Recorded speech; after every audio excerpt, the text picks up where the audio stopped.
DS education. स्वागत है आपका मेरे यूट्यूब चैनल डीएस एजुकेशन में। मैं हूं दिनेश साहू और दोस्तों हम अध्ययन कर रहे हैं इंडियन पॉलिटी का या फिर भारतीय राज्य व्यवस्था का। तो दोस्तों हम पढ़ रहे थे सुप्रीम कोर्ट के बारे में, है ना। सुप्रीम कोर्ट के बारे में पढ़ रहे थे दोस्तों, और बहुत सारी चीज़ें कल हमने चर्चा की थी। ठीक है, ये हमारा इसका दूसरा पार्ट है। ठीक है, सेकंड लेक्चर है इसका सुप्रीम कोर्ट के बारे में। ठीक है, आर्टिकल 124 से लेकर के 147 तक हमने ये देखा था। तो कल दोस्तों हमने सारी चीज़ें सुप्रीम कोर्ट के बारे में मतलब मैक्सिमम चीज़ें कवर की थी। ठीक है, बेसिक चीज़ें बताई थी। ठीक है, आज हम आर्टिकल की चर्चा करेंगे। ठीक है, 124 से 147 के बीच में जो महत्वपूर्ण आर्टिकल हैं इनकी चर्चा करेंगे। ठीक है, तो सबसे पहले एक चीज़ बता दूं दोस्तों, सबसे पहले हमने चर्चा कर, हालांकि हम चर्चा कर चुके हैं इस बारे में। ठीक है, आर्टिकल 32 अनुच्छेद 32। ठीक है, तो अनुच्छेद 32 दोस्तों बोलता है कि जो सुप्रीम कोर्ट है, ठीक है, वो मौलिक अधिकारों का रक्षक है। ठीक है, मौलिक अधिकारों का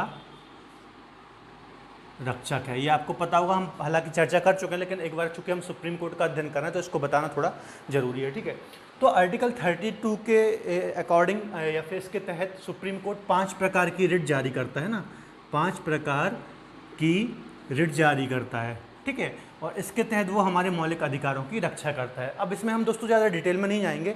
यदि आपको पढ़ना ये 5 रिट कौन कौन सी होती हैं और किस प्रकार से हमारे मौलिक अधिकारों की रक्षा करती हैं, तो आप हमारी प्लेलिस्ट में जाकर डिटेल में देख सकते हैं वीडियो। ठीक है, आप जो मौलिक अधिकार वाले हमारे लेक्चर हैं उसको देख सकते हैं। हमने 2-3 लेक्चर में डिटेल में चर्चा की है, तो ये बस आपको जस्ट बताना था, इसलिए मैंने बता दिया। अब एक पॉइंट और आपको कवर कर दूं। ठीक है, जो हमारा सुप्रीम कोर्ट है, ठीक है, इसका मोटो क्या है या फिर ध्येय वाक्य क्या है, इसका ध्येय वाक्य, इसका मोटो क्या है। ठीक है, तो इसका मोटो है दोस्तों यतो धर्मस्ततो जया। ठीक है, यतो धर्मस्ततो जया इसका ध्येय वाक्य है सुप्रीम कोर्ट का। ये बात आपको याद रखना है। इसका मतलब क्या है? इसका मतलब है दोस्तों जहां धर्म है वहां जीत है, वहीं जीत है। ठीक है, जहां धर्म है वहीं जीत है। ठीक है, ये इसका मोटो है सुप्रीम कोर्ट का। ये फैक्ट के रूप में पूछा जा सकता है और आपको पता भी होना चाहिए कि सुप्रीम कोर्ट का ध्येय वाक्य क्या है, फिर मोटो क्या है। या तो धर्मस्ततो जया, जहां धर्म है वहीं जीत है। तो यह थोड़ा आपको एक फैक्ट के रूप में याद रखना है। ठीक है, इसके अलावा दोस्तों हम आगे चलते हैं, आर्टिकल देखते हैं एक एक करके। ठीक है, सबसे पहला आर्टिकल है आर्टिकल 128। ठीक है, इसके अंतर्गत अनुच्छेद 128 जो महत्वपूर्ण आर्टिकल है दोस्तों उसकी हम चर्चा करेंगे। ठीक है, बाकी आर्टिकल की चर्चा नहीं करेंगे। ठीक है, तो आर्टिकल जो 128 है इसमें बताया गया है सेवानिवृत्त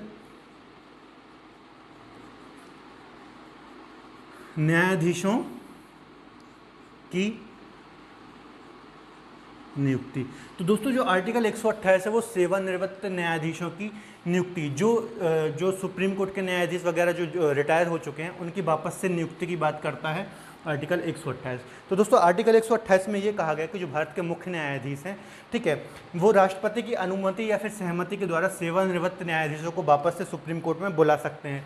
ठीक है, तो ये बात आपको याद रखना है। इसमें कुछ उतना समझाने वाला बात नहीं है, बस आपको ये पॉइंट याद रखना, सेवानिवृत्त या न्यायाधीशों की नियुक्ति। ठीक है, अब आर्टिकल 129 देखते हैं हम, इंपॉर्टेंट है ये आर्टिकल 129। इसमें अभिलेख न्यायालय के बारे में बताया गया है, अभिलेख न्यायालय। ठीक है, इसे बोलते हैं court of record, court of record, court of record. ठीक है, सुप्रीम कोर्ट एक अभिलेख न्यायालय है या फिर कोर्ट ऑफ रिकॉर्ड। ठीक है, आर्टिकल 129 बहुत ही इंपॉर्टेंट है दोस्तों। ठीक है, प्री मेंस दोनों की दृष्टि से इंपॉर्टेंट है। अब ये इसका मतलब क्या है कोर्ट ऑफ रिकॉर्ड का या फिर अभिलेख न्यायालय का? इसमें 2 पॉइंट हम समझेंगे, ए और बी। ठीक है, 2 चीज़ें इसमें हैं। देखिए, पहली बात तो दोस्तों इसमें ये कही गई है जो भी सुप्रीम कोर्ट के डिसीजन होंगे या फिर जजमेंट होंगे, जो भी सुप्रीम कोर्ट के क्या होंगे, डिसीजन होंगे, ठीक है, उनका एक रिकॉर्ड बनाया जाएगा, रजिस्टर तैयार किया जाएगा। ठीक है, उनका एक रिकॉर्ड बनाया जाएगा, रिकॉर्ड या फिर आप रजिस्टर बोल सकते हैं। ठीक है, रजिस्टर बनाया जाएगा। ठीक है, सुप्रीम कोर्ट के जो भी डिसीजन आएंगे, जो जजमेंट आएंगे, ठीक है, उनका एक रिकॉर्ड बनाया जाएगा, रजिस्टर बनाया जाएगा।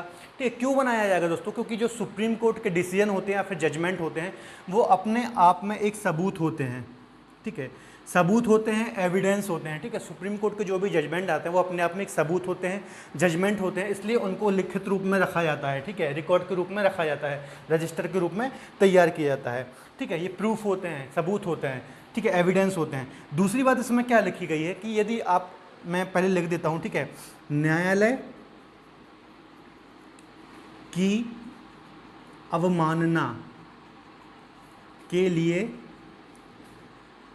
दंड का प्रावधान, ठीक है, न्यायालय की अवमानना के लिए दंड का प्रावधान, इसे बोलते हैं कंटेम्प्ट ऑफ कोर्ट, ठीक, कंटेम्प्ट ऑफ कोर्ट। तो दूसरे बी में दोस्तों दिया गया है न्यायालय की अवमानना के लिए दंड का प्रावधान। यदि आप सुप्रीम कोर्ट के डिसीजन को चैलेंज करते हैं, उसे नहीं मानते हैं, उसकी इंसल्ट करते हैं, तो इसके लिए दंड का प्रावधान है, ठीक है। सुप्रीम कोर्ट एपेक्स कोर्ट है, उसके डिसीजन को आपको मानना ही होगा। ऐसा नहीं कि आप उसको चैलेंज कर रहे हैं, उसकी इंसल्ट कर रहे हैं, उसको नहीं मान रहे हैं। यदि आप ऐसा करते हैं तो न्यायालय की अवमानना या फिर कंटेम्प्ट ऑफ कोर्ट के तहत आप पे मुकदमा चल सकता है, आपको दंड हो सकता है, इसमें सजा का प्रावधान है, जुर्माने का प्रावधान है, ठीक है। तो ये 2 पॉइंट आपको याद रखना है। एक बार और मैं रिवीजन कर देता हूँ, ठीक है। इसका हम पढ़ रहे हैं आर्टिकल 129। आर्टिकल 129 बोलता है कि सुप्रीम कोर्ट एक अभिलेख न्यायालय है, ठीक है, या फिर कोर्ट ऑफ रिकॉर्ड है, ठीक है। इसमें 2 बातें हैं दोस्तों। पहली बार ये कहा गया है कि जो भी सुप्रीम कोर्ट के जजमेंट होंगे या फिर डिसीजन होंगे, ठीक है, इसका एक रजिस्टर तैयार किया जाएगा, इसे लिखित रूप में रखा जाएगा, क्योंकि यह अपने आप में सबूत हैं, एविडेंस हैं, ठीक है, साक्ष्य हैं। अब इनको देखिए, ये जो सबूत हैं इनका प्रयोग भी किया जा सकता है। प्रयोग कैसे किया जा सकता है? मान लीजिए हाई कोर्ट में कोई केस चल रहा है, ठीक है, हाई कोर्ट में कोई केस चल रहा है, ठीक है, और वो केस सेम ऐसा है जो सुप्रीम कोर्ट ने कभी उसमें किसी उसी से रिलेटेड या फिर उससे रिलेटेड नहीं, वैसे ही केस में कोई डिसीजन सुनाया था, ठीक है, वैसे ही केस में डिसीजन सुनाया था, और वैसा ही सेम केस एक आया है हाई कोर्ट में। तो हाई कोर्ट जो है, ठीक है, इसके डिसीजन के तहत अपना डिसीजन दे सकता है, ठीक है। हाई कोर्ट सुप्रीम कोर्ट के डिसीजन के तहत, जो चूंकि सेम केस है ये, मतलब एक ही कंडीशन है दोनों में, ठीक है, तो इस केस के तहत वो इसमें अपना डिसीजन सुना सकता है सुप्रीम कोर्ट को देख के, उसके डिसीजन को देख के, ठीक है। तो इस प्रकार से ये इसके रजिस्टर तैयार किए जाते हैं सबूत के तौर पर, या फिर इसके अपने आप में एक सबूत होते हैं, ठीक है। और दूसरी बात क्या बोलता है? न्यायालय की अवमानना के लिए दंड का प्रावधान है, ठीक है, कंटेम्प्ट ऑफ कोर्ट। तो ये 2 पॉइंट हैं, बहुत ही इंपॉर्टेंट है, आपको याद रखना है, ठीक है। अब चलते हैं आगे दोस्तों। आगे है दोस्तों, अगला आर्टिकल है, यहाँ मैं लिख रहा हूँ आर्टिकल 130, ठीक है, आर्टिकल 130। आर्टिकल 130 दोस्तों बोलता है सुप्रीम कोर्ट जो है, सुप्रीम कोर्ट दिल्ली में होगा, दिल्ली में स्थित है, तो आपको पता है। सुप्रीम कोर्ट की बैठकें दिल्ली के अलावा भी, ठीक है, सुप्रीम कोर्ट की बैठकें दिल्ली के अलावा अन्य जगह भी हो सकती हैं, ठीक है। सुप्रीम कोर्ट की जो बैठकें हैं वो दिल्ली के अलावा अन्य जगह भी हो सकती हैं, ठीक है, यदि मुख्य न्यायमूर्ति प्रेसिडेंट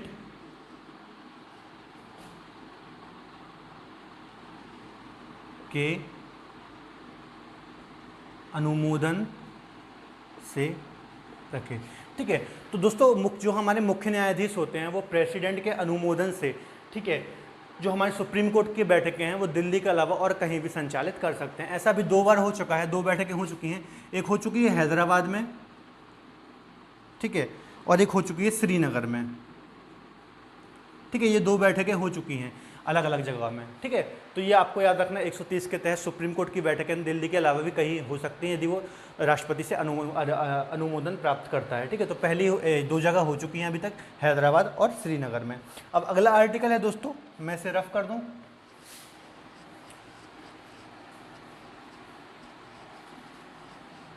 अगला आर्टिकल है 137, अनुच्छेद 137, ठीक है। अनुच्छेद 137 दोस्तों बोलता है, ठीक है, पुनर्विचार संबंधी प्रावधान है इसमें, पुनर्विचार संबंधी प्रावधान, ठीक है। तो दोस्तों जो सुप्रीम कोर्ट है, ठीक है, अपने द्वारा दिए गए डिसीजन या फिर जजमेंट पर पुनर्विचार कर सकता है, ठीक है। जो उसके द्वारा जजमेंट दिए गए हैं, डिसीजन दिए गए हैं, उस पर वो पुनर्विचार कर सकता है। और ये जो शक्ति है केवल सुप्रीम कोर्ट को दी गई है। ये जो शक्ति है ना हाई कोर्ट के पास है, ना जिला न्यायालय या फिर सेशन कोर्ट के पास है, किसी के पास नहीं है, सिर्फ सुप्रीम कोर्ट को दी गई है, ठीक है। तो यदि सुप्रीम कोर्ट अपने कोई फैसला सुनाता है तो वापस से वह उस पर विचार कर सकता है, और यदि ज़रूरत समझे तो उसमें कुछ चेंजेस भी कर सकता है, ठीक है। तो पुनर्विचार संबंधी शक्ति आर्टिकल 137 में है। इसके बाद अगला या फिर लास्ट आर्टिकल है इसका, आर्टिकल 143, ठीक है।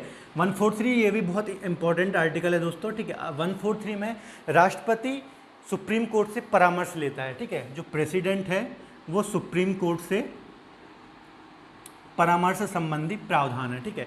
इसमें ये दोस्तों बोला गया है कि यदि राष्ट्रपति चाहे, ठीक है, कोई ऐसा विषय है सार्वजनिक महत्व का या फिर और भी कोई विषय है, ठीक है, यदि राष्ट्रपति को ऐसी ज़रूरत महसूस होती है कि उसे सुप्रीम कोर्ट से सलाह लेनी चाहिए, ठीक है, तो वो प्रेसिडेंट सुप्रीम कोर्ट से परामर्श या फिर सलाह ले सकता है।